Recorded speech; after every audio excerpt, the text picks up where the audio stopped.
راحت شدی؟ حالا برو جشن طلاق بگیر. میگیرم، خوبشم میگیرم تا چشت درات. اصلا میدونی چیه؟ خوب شد که منو با یکی دیگه دیدی، جیگرم حال اومد. از اولش هم بهت هیچ حسی نداشتم.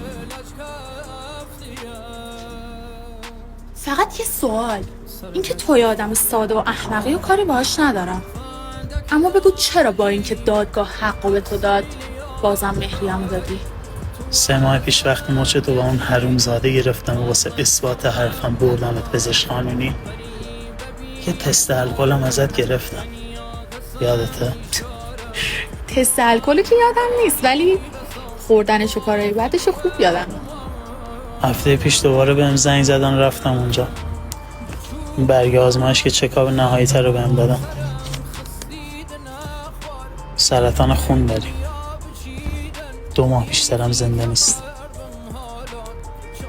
حالا تا میتونی برو با مهریت خوش بگذر.